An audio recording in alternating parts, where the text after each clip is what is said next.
Bonjour les amis, c'est Myriam de Révolution de ta conscience.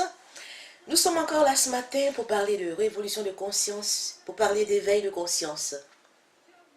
Le but ultime de l'homme sur la terre, c'est l'éveil spirituel, l'éveil de sa conscience.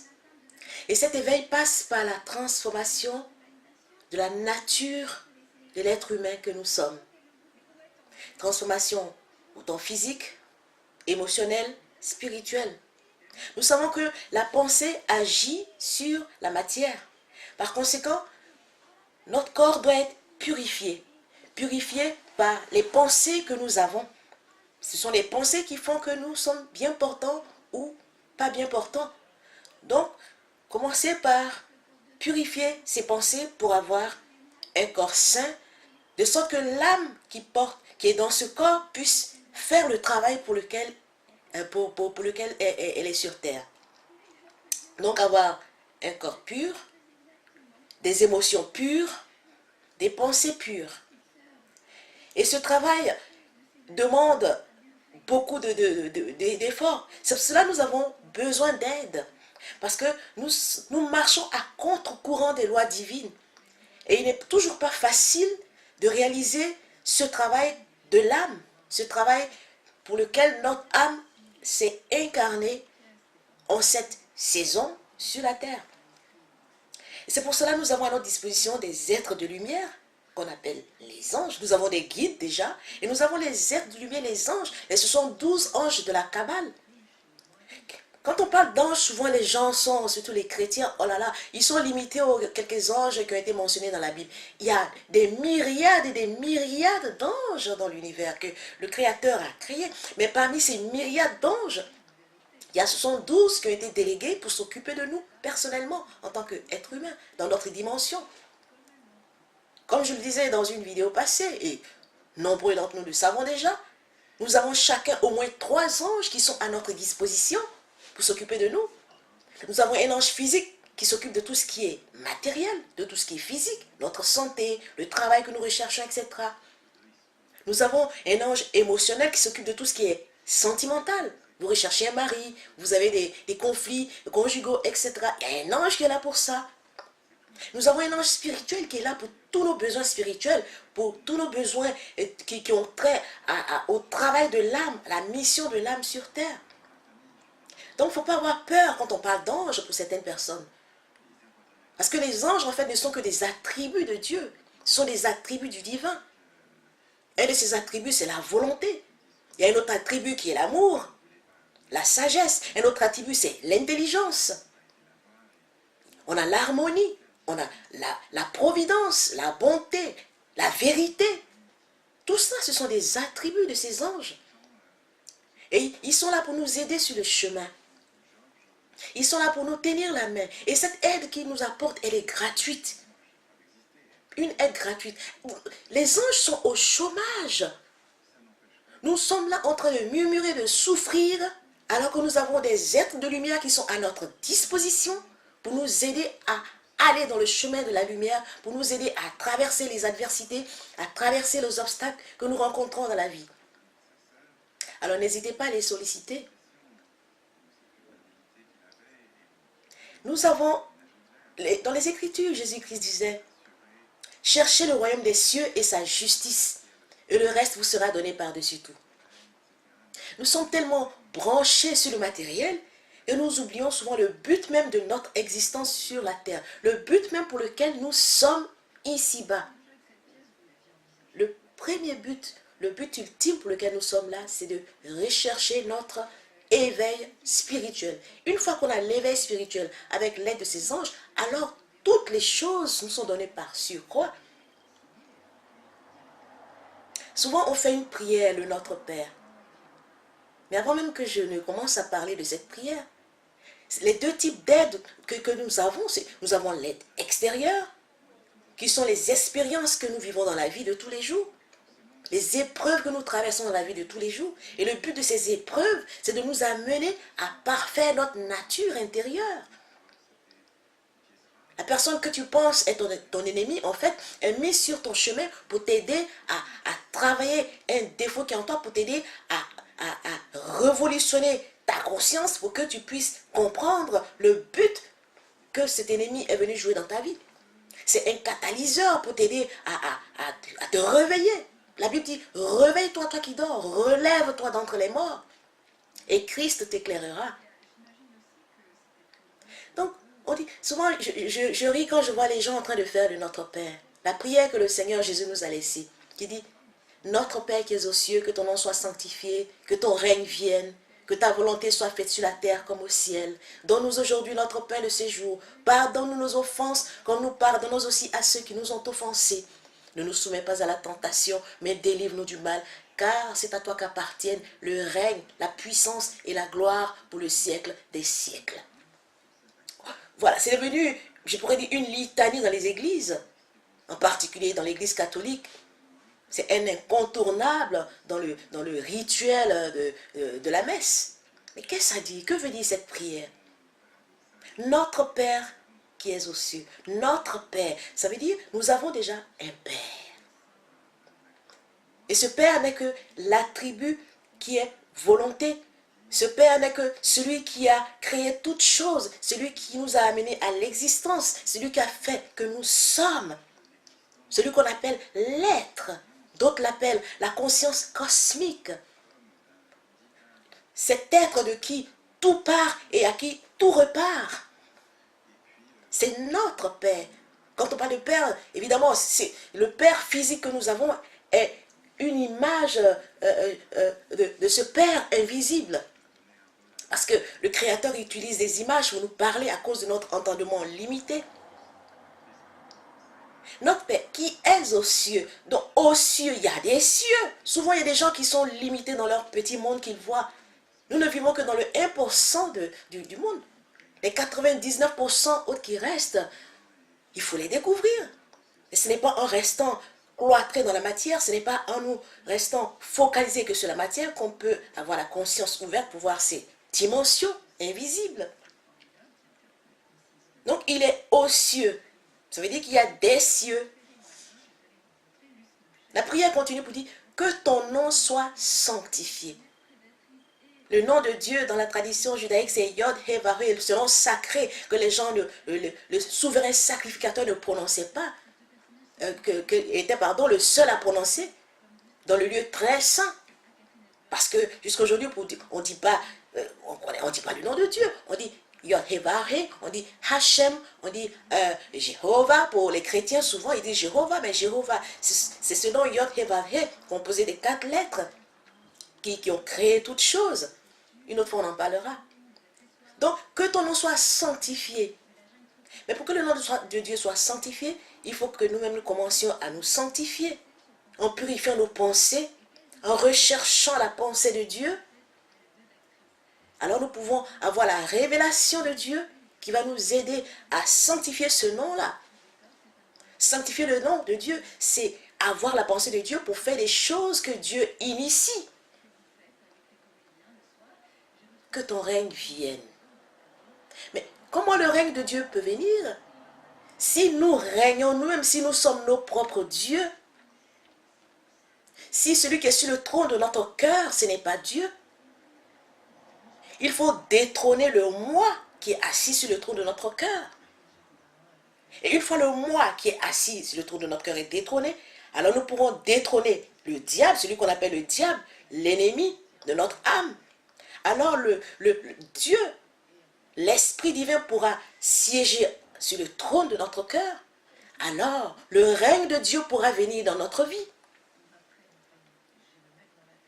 Que ta volonté soit faite sur la terre comme au ciel. À partir du moment où le règne de Dieu est dans notre cœur, à partir du moment où nous avons la pensée de Dieu, que nous agissons en conformité avec la pensée de Dieu, la volonté de Dieu va se faire sur la terre comme elle est faite au ciel. Ça ne sera pas possible tant que nous n'aurons pas renversé le règne du moi, tant que nous n'aurons pas renversé le règne du monde pour que le règne de Dieu vienne en nous. C'est une fois que ces choses seront faites, alors la volonté de Dieu pourra être faite sur la terre comme elle est faite au ciel. Pardonne-nous nos offenses, comme nous pardonnons aussi à ceux qui nous ont offensés. L'offense, c'est un des péchés. L'offense, ça peut prendre plusieurs formes. L'incrédulité est une offense à Dieu. Le blasphème est une offense à Dieu. Le mensonge est une offense à Dieu. Alors, nous voulons que Dieu pardonne nos offenses, mais il dit, pardonne nos offenses, comme nous pardonnons à ceux qui nous ont offensés. Est-ce que nous pardonnons à ceux qui nous ont offensés?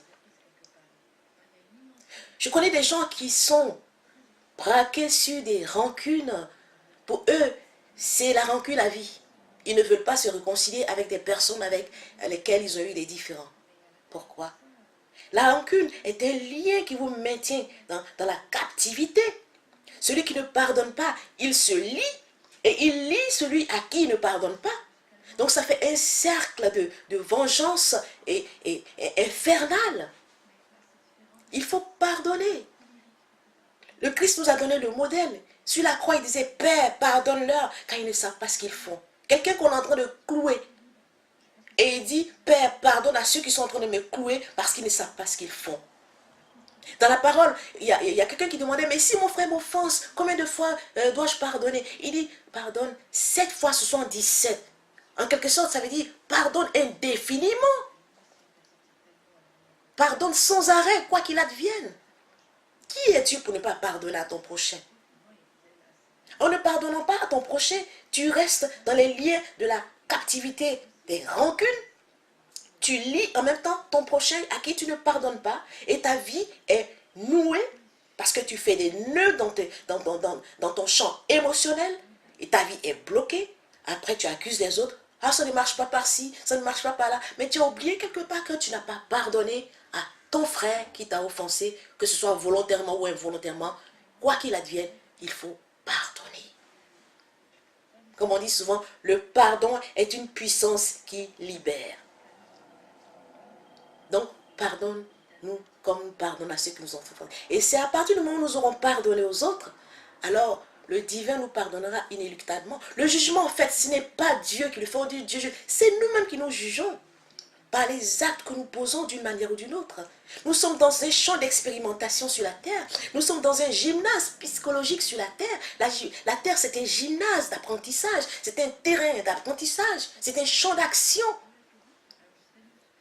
Où nous avons des épreuves qui sont sémées sur le chemin. Le chemin étroit que nous devons prendre.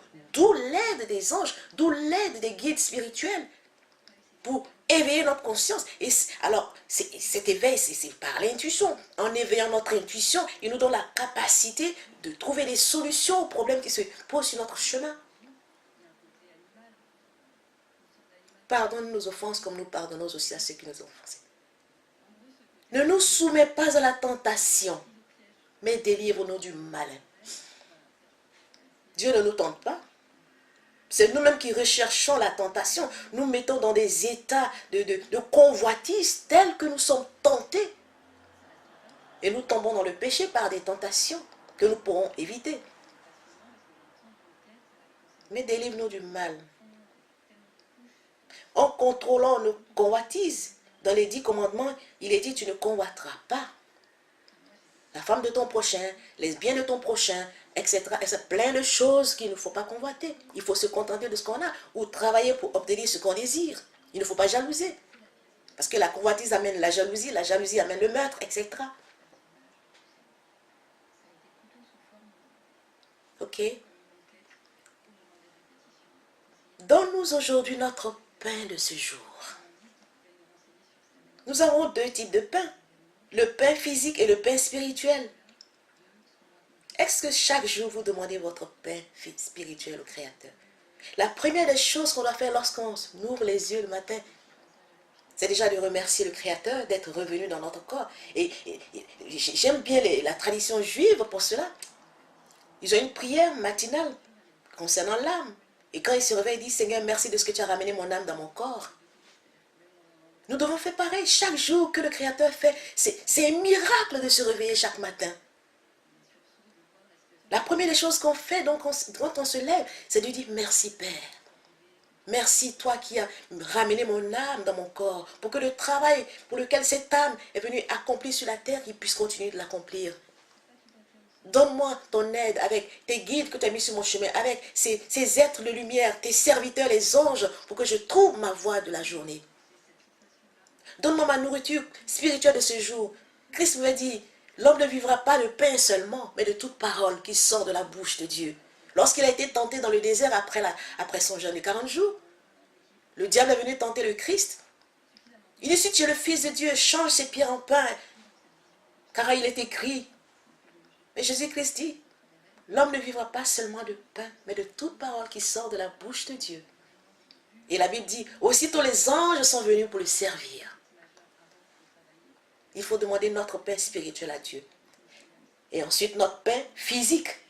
Parce que ce corps a besoin d'être nourri, a besoin d'être entretenu pour pouvoir être en bonne santé, afin de pouvoir porter l'âme, pour que l'âme puisse faire son travail et retourner au Père en son temps. Donne-nous aujourd'hui notre pain de ce jour. Et dans cette demande, nous devons aussi penser à ceux qui n'ont pas à manger physiquement et qui n'ont pas aussi à manger spirituellement. Car c'est à toi qu'appartiennent le règne, la puissance et la gloire pour le siècle des siècles. Oui, le règne, la puissance, la gloire appartient à notre Créateur.